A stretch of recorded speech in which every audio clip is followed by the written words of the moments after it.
educação, pela Federação Espírita Brasileira, muito se debateu, né?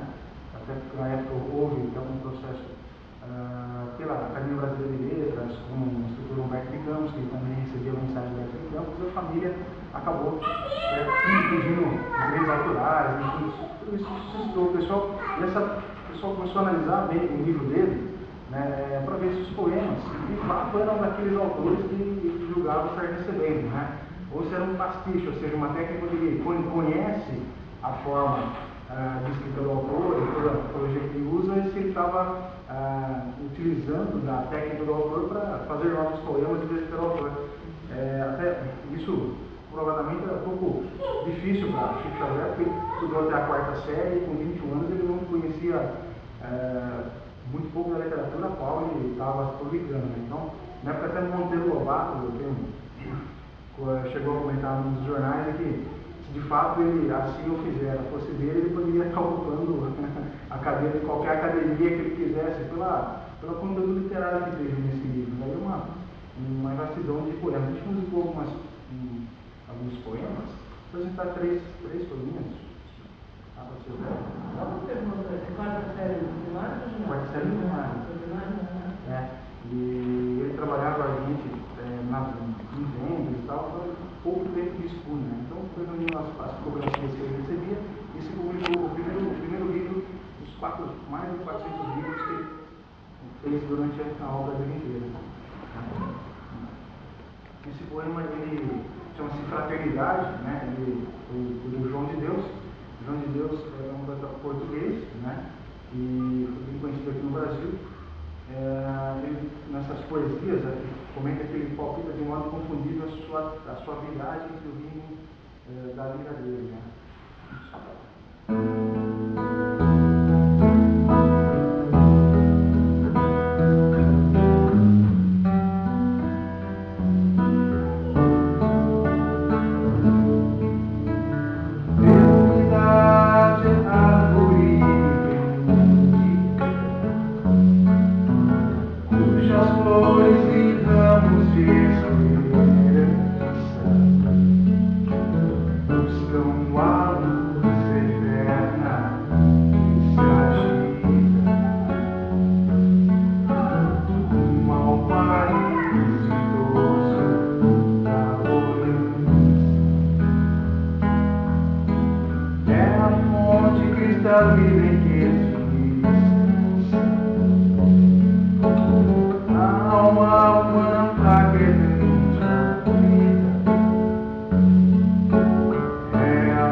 Foi nascido em 12 de setembro de 1836 em Macaíba, Rio Grande do Norte. Ela desencarnou em 7 de fevereiro de 1901.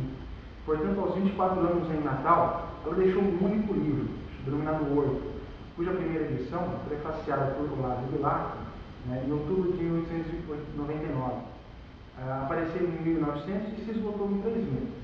A segunda edição foi feita em Paris em 1910, traz uma bibliografia da autora por H. Cristiano. Finalmente, teve uma terceira edição no Rio de Janeiro, em 1936, prefaciada por Acervo Maroso Lima, espírito melancólico, filho de Alba de Souza, sofredor, muito místico. Seu estilo simples e triste se reproduz perfeitamente nesses versos mediúnicos que a gente vai fazer, denominado Almas Dilaceradas.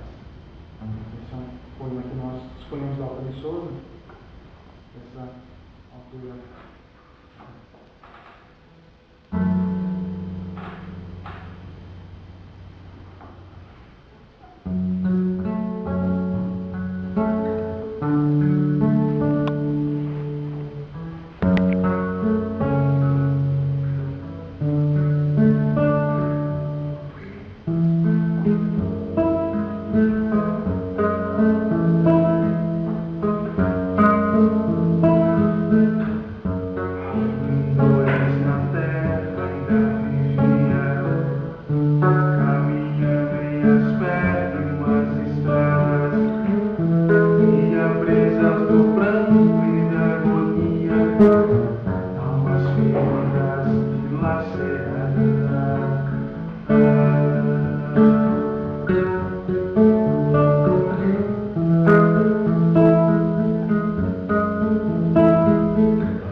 histórica, uma forma de poemas muito variados, né, de uma literatura de diferentes estilos, né, isso é como se prefaciasse toda a obra, né, que viria, os 400 livros que ele foi trabalhando, recebendo, publicando ao longo da vida dele. A última que a gente vou trazer para vocês é a de Casimiro Cunha, né? Temos a descrição do livro que é um poeta vassourense, nasceu em 14 de abril de 1880 e desencarnou em 1914. Pobre, né, aos demais escritos confesso, não teve maior projeção no cenáculo literário em seu tempo, malgrado a sua habilidade da sua musa e inatos talentos literários. Há na sua existência terrena uma triste particularidade a assinalar, a qual de haver perdido uma vista aos 14 anos num acidente, para de todo cegar a outra aos 16. Foi órfão, né, de pai aos 7 anos, que apenas frequentou a escola primária, era um espírito jovial e forte no infortúnio, que ele sabia aproveitar no enobrecimento da sua fé. Se tivesse tido maior cultura, atingiria as maiores culminâncias do firmamento literário. Esse poema dele, né, chama-se Quadros, né,